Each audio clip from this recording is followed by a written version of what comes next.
Hello guys, स्वागत है आपका हमारे यूट्यूब चैनल प्रत्यय क्लासेस के अंदर। तो गाइज, इस वीडियो के अंदर हम बात करेंगे रेडियो सक्रियता के बारे में, मीन्स कि रेडियो एक्टिविटी के बारे में हम लोग बात करेंगे, जिसको रेडियोधर्मी भी कहते हैं। हम टॉप 30 क्वेश्चन डिस्कस करने वाले हैं जो आपकी प्रतियोगी परीक्षा में पूछे गए थे और आपकी जो आने वाली एग्जाम है उन सभी एग्जाम के लिए बहुत ही इंपॉर्टेंट होंगे। तो गाइज, इस सेशन को, इस वीडियो को अंत तक जरूर देखेगा, जिससे कि आपको इस वीडियो से फ़ायदा मिल सके। साथ ही साथ गाइज, अगर आप हमारे इस चैनल पे पहली बार जुड़ रहे हैं तो हमारे इस चैनल को जरूर सब्सक्राइब कीजिएगा और जो बेल आइकन का बटन है उसको जरूर दबाएं, जिससे कि आपको आगे आने वाली हर नई वीडियो की अपडेट आपको मिलती रहेगी। ओके, तो बढ़ते हैं अपने इंपॉर्टेंट क्वेश्चंस की तरफ बिना टाइम वेस्ट किए हुए। फर्स्ट क्वेश्चन देखिए, फर्स्ट है रेडियोधर्मिता की खोज किसने की थी। मीन्स की रेडियो एक्टिविटी की जो खोज की गई थी वो सबसे पहले किसके द्वारा की गई थी? हेनरी बैक्वेरेल के द्वारा की गई थी। ऑप्शन नंबर बी अपना क्या होगा? सही आंसर हो गया इस क्वेश्चन का। अगर गाइज हम बात करते हैं रेडियोधर्मिता के बारे में, रेडियो एक्टिविटी के बारे में कि होता क्या है, यह वो प्रक्रिया होती है गाइज जिसमें एक अस्थिर परमाणु अपने नाभिक से आयनकारी विकिरण मीन्स की आयनाइजेशन रेडिएशन के रूप में ऊर्जा फेंकता है। ऐसे पदार्थ जो स्वयं ही ऐसी ऊर्जा निकालते हैं जो रेडियोधर्मी कहलाते हैं। अगर मैं बात करता हूं कि इनके अंदर क्या होता है, जो ये विकिरण होती है, विकिरण के रूप में अल्फा हो गया, बीटा हो गया, गामा किरणें हो गई और इलेक्ट्रॉन इनके रूप में होती है। अल्फा किरणों की, बीटा किरणों की, गामा किरणों की और इलेक्ट्रॉन की बौछार की जाती है। ठीक है, अगर मैं बात करता हूं कि रेडियोधर्मिता का जो नापा जाता है, इसका मापन किया जाता है, वो किया जाता है गीगर मूलर काउंटर के द्वारा, जो एग्जाम के अंदर बहुत बार पूछा भी गया है। अल्फा, बीटा और गामा की जो किरणें होती है इनकी रेंज अलग अलग होती है। अगर मैं सबसे बात करूंगा कि अल्फा किरणों की जो रेंज है वो बीटा से कम होती है और बीटा किरणों की जो रेंज है वो गामा किरणों से कम होती है। ये भी एग्जाम के अंदर क्वेश्चन पूछे जाते हैं। अगला क्वेश्चन है रेडियोधर्मिता की यूनिट क्या होती है। इसकी यूनिट के बारे में पूछा गया, तो इसकी जो यूनिट होती है वो होती है क्यूरी। ऑप्शन नंबर डी अपना क्या होगा? सही आंसर हो गया इस क्वेश्चन का।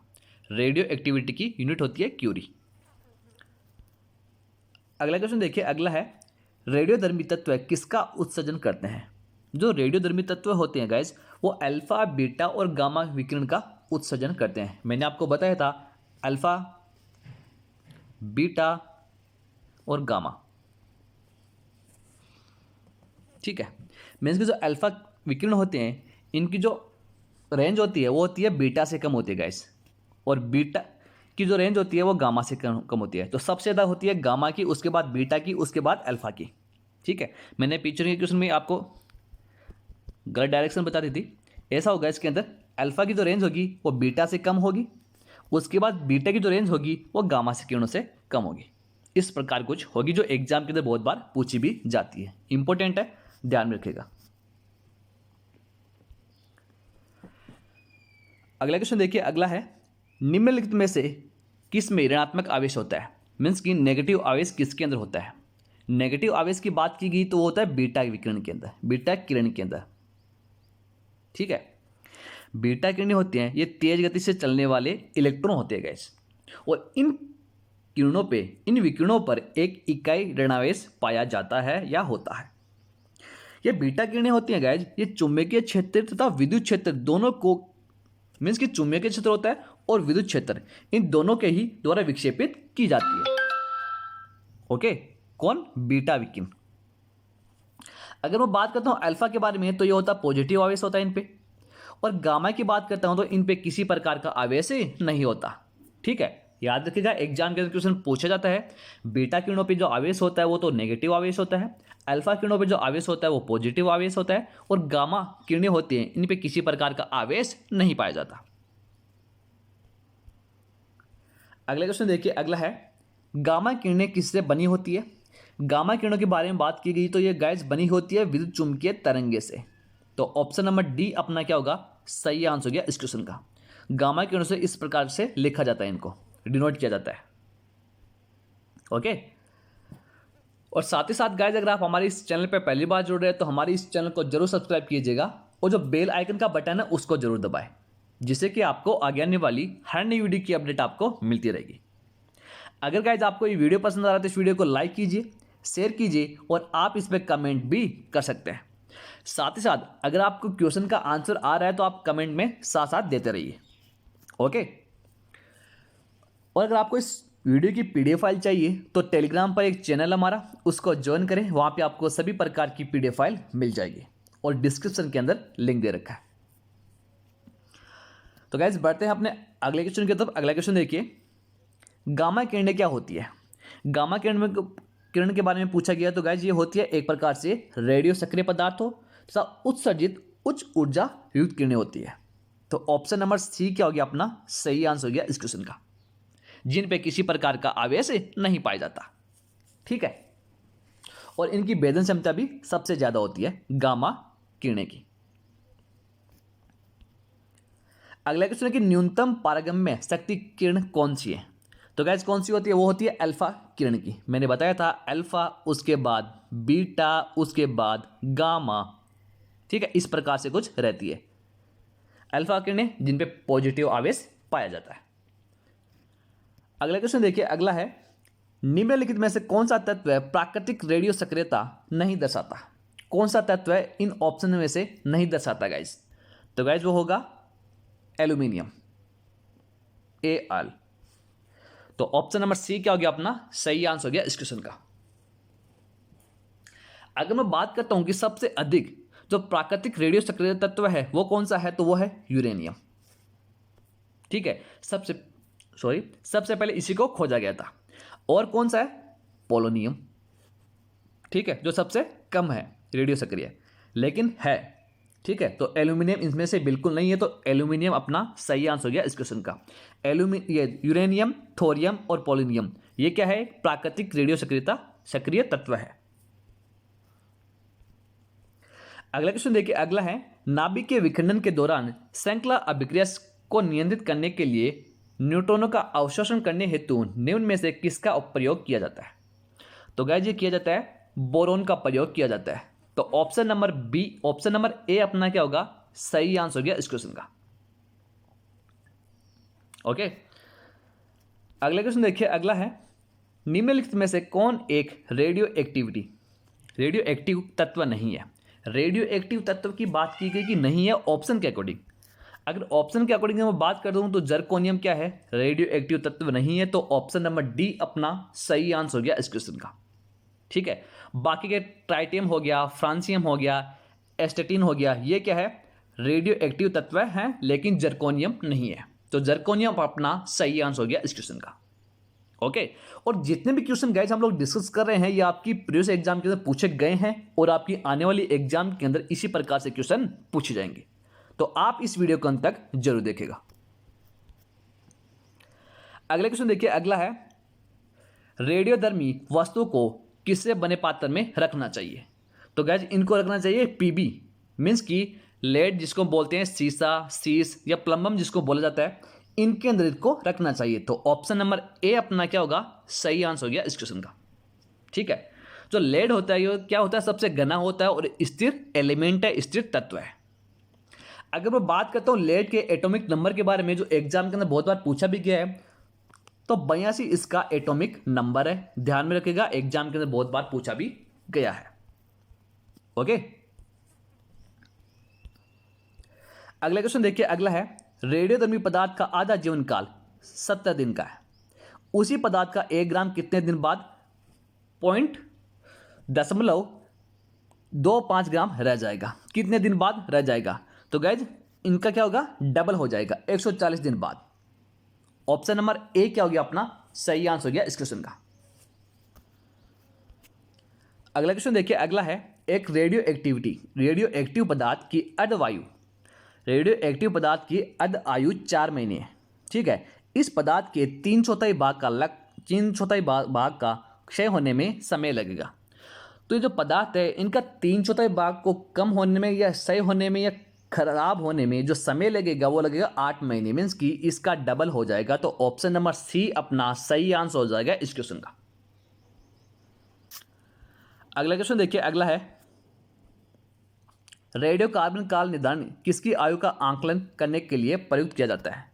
तो गाइस ये किया जाता है जीवाश्म की आयु का आकलन करने के लिए प्रयुक्त किया जाता है। तो ऑप्शन नंबर सी अपना सही आंसर हो गया इस क्वेश्चन का। बढ़ते हैं अपने अगले क्वेश्चन की तरफ बिना टाइम वेस्ट किए हुए। अपना अगला क्वेश्चन देखिए। सबसे पहले रेडियो सक्रियता शब्द का प्रयोग किसने किया था? तो किसके द्वारा किया गया था ये हम डिस्कस कर चुके हैं, हेनरी बैक्वेरेल के द्वारा। ऑप्शन नंबर ए अपना क्या होगा, सही आंसर हो गया इस क्वेश्चन का। अगला क्वेश्चन देखिए, अगला है यूरेनियम विखंडन की सतत प्रक्रिया को जारी रखने के लिए किस कण की जरूरत होती है? तो गाइज कौन सा कण होता है? वो होता है न्यूट्रॉन, जिसको एन से डिनोट किया जाता है। अगर बात की जाए न्यूटन की, तो न्यूटन की जो खोज की गई थी वो जेम्स चैडविक के द्वारा की गई थी 1931 में, ठीक है, जिसपे किसी प्रकार का आवेश नहीं होता। ये क्या होता है? उदासीन होता है। एग्जाम के अंदर ये भी पूछा गया कि न्यूट्रॉन होता है उसके द्रव्यमान संख्या कितनी होती है? जो न्यूट्रॉन होता है तो 1.67 इंटू 10 की पावर -27 kg क्या होता है? द्रव्यमान संख्या होती है न्यूट्रॉन की। ओके, अगला क्वेश्चन कि परमाणु बम का आविष्कार किसने किया था? परमाणु बम का जो आविष्कार किया गया था वो किया गया था ओटो हान के द्वारा। तो ऑप्शन नंबर सी क्या हो गया अपना सही आंसर हो गया इस क्वेश्चन का। बढ़ते हैं अपने अगले क्वेश्चन की तरफ। अगला क्वेश्चन देखिए, परमाणु शक्ति संयंत्र किस सिद्धांत पर कार्य करता है? तो गैस कौन से सिद्धांत पर करता है? विखंडन। ऑप्शन नंबर ए अपना क्या होगा सही आंसर हो गया इस क्वेश्चन का।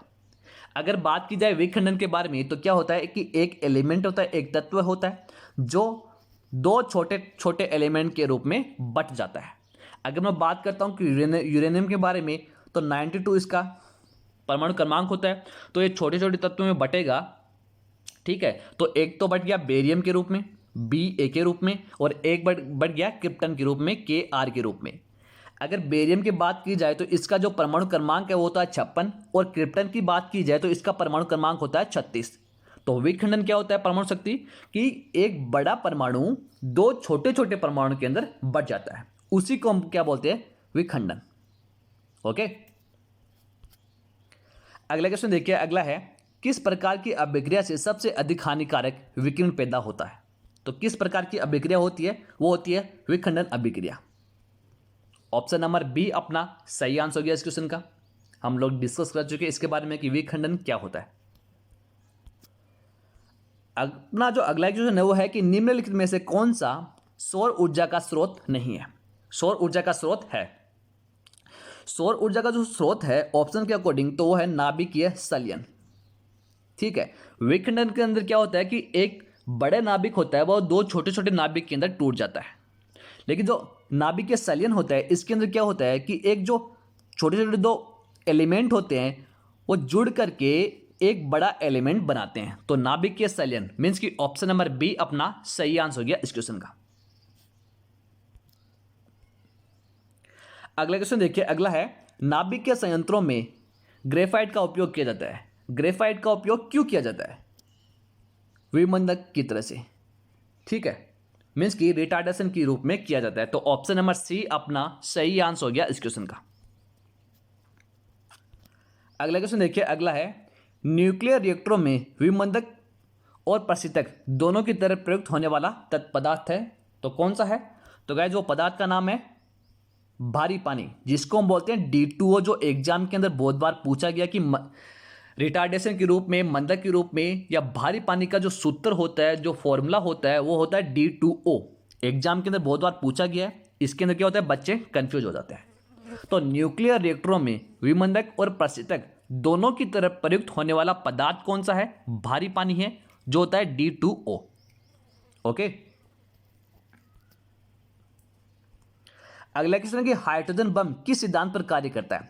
हाइड्रोजन बम के बारे में बात की गई तो गाइस ये करता है अनियंत्रित संलयन अभिक्रिया के सिद्धांत पे। तो ऑप्शन नंबर डी अपना क्या होगा सही आंसर हो गया इस क्वेश्चन का, जिस पर किसी प्रकार का नियंत्रित नहीं है।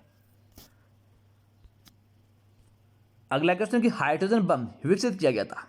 जो हाइड्रोजन बम है वो किसके द्वारा विकसित किया गया था? तो गाइस ये किया गया था एडवर्ड टेलर द्वारा।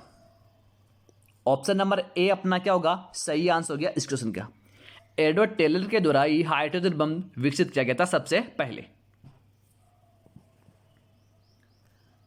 अगला क्वेश्चन देखिए, अगला है रेडियोधर्मी पदार्थ में किस दौरान कोई परिवर्तन मीन्स कि द्रव्यमान या आवेश में नहीं होता है? तो किस में नहीं होता है? तो गाइज वो होता है गामा उत्सर्जन के अंदर। ऑप्शन नंबर बी अपना क्या होगा? सही आंसर हो गया इस क्वेश्चन का। जिन पे किसी प्रकार का आवेश नहीं होता है और उनके द्रव्यमान में किसी प्रकार का चेंज नहीं होता है। तो ऑप्शन नंबर बी अपना सही आंसर हो गया। और इनकी जो भेदन क्षमता होती है, इनकी जो रेंज होती है अल्फा बीटा गामा, मीन्स कि गामा की सबसे ज़्यादा, उसके बाद बीटा और उसके बाद अल्फा। ये क्वेश्चन भी एग्जाम में बहुत बार पूछा गया है, मैं बता चुका हूँ पहले भी। ध्यान रखिए एग्जाम के अंदर पूछा जाता है 100%। ओके, अगला क्वेश्चन है कि निम्नलिखित रेडियो तत्वों में से किसका उपयोग मनुष्य के शरीर में रक्त प्रवाह की गति के मापने में किया जाता है? तो गैस वो किया जाता है किसका? रेडियो सोडियम का। ऑप्शन नंबर डी अपना सही आंसर हो गया इस क्वेश्चन का, जो हमारे शरीर के अंदर रक्त प्रवाह की गति मापने में किया जाता है। अगला क्वेश्चन देखिए, अगला है पृथ्वी की आयु का आकलन किया जाता है। जो पृथ्वी होती है, जो अपनी अर्थ है, उसकी आयु का जो आकलन किया जाता है वो किया जाता है यूरेनियम डेटिंग से। ऑप्शन नंबर ए अपना क्या होगा? सही आंसर हो गया इस क्वेश्चन का। बढ़ते हैं गाइज अपने अगले क्वेश्चन की तरफ। अगला क्वेश्चन देखिए, निम्नलिखित में से किस किरण की वेदन क्षमता सबसे अधिक होती है? मीन्स की जो वेदन क्षमता होती है वो सबसे अधिक किस किरण की होती है? ये क्वेश्चन हम लोग डिस्कस कर चुके हैं, आपको पता होगा इसका आंसर होगा गामा किरणों की। गामा किरणों की सबसे अधिक, उसके बाद बीटा और उसके बाद अल्फा किरणों की। और गामा किरणों पर किसी प्रकार का आवेश नहीं होता, बीटा किरणों पर नेगेटिव आवेश होता है और अल्फा किरणों पर पॉजिटिव आवेश होता है। ये भी साथ साथ ध्यान रखेगा, एग्जाम में क्वेश्चन बनते हैं यहां से। ओके, अगला क्वेश्चन है कि किस रेडियो एक्टिव तत्व का नाम उसके खोजकर्ता के देश के नाम पर रखा गया है? तो गाइस ये रखा गया पोलोनियम। ओके, तो ऑप्शन नंबर सी क्या हो गया अपना? सही आंसर हो गया इस क्वेश्चन का, जो क्या है एक रेडियो एक्टिव तत्व है। इसका जो नाम रखा गया है वो उसके खोजकर्ता के देश के नाम पर ही रखा गया है, जो सबसे कम सक्रिय तत्व है लेकिन है, और यूरेनियम सबसे अधिक सक्रिय तत्व है। अगला जो क्वेश्चन है कि रेडियोधर्मिता नापी जाती है, ये भी हम डिस्कस कर चुके हैं अपने फर्स्ट क्वेश्चन के अंदर। रेडियोधर्मिता जो नापी जाती है गाइज, वो नापी जाती है गीगर मूलर काउंटर के रूप में। तो ऑप्शन नंबर ए अपना क्या होगा? सही आंसर हो गया इस क्वेश्चन का। ओके, तो गाइज ये थे कुछ इंपॉर्टेंट क्वेश्चन रेडियो एक्टिविटी के रूप में। रेडियो एक्टिविटी के ऊपर जो आपकी प्रीवियस एग्जाम के अंदर एग्जाम हुई थी, उन सभी एग्जाम के अंदर किसी ना किसी एग्जाम के अंदर क्वेश्चन पूछे गए हैं। ओके, और जो आपकी आने वाली एग्जाम है, उन एग्जाम के लिए भी ये बहुत ही इंपॉर्टेंट है। ओके, आई होप कि गाइज आपको ये वीडियो पसंद आएगा। अगर आपको ये वीडियो पसंद आए तो इस वीडियो को लाइक कीजिए और ज़्यादा से ज़्यादा शेयर भी कीजिए। अगर आप हमारे इस चैनल पे पहली बार जुड़ रहे हैं तो हमारे इस चैनल को जरूर सब्सक्राइब कीजिएगा और जो बेल आइकन का बटन है उसको जरूर दबाएं, जिससे कि आपको आगे आने वाली हर नई वीडियो की अपडेट आपको मिलती रहेगी। तो गाइज मिलते हैं नेक्स्ट क्लास में, तब तक के लिए thank you, goodbye and take care.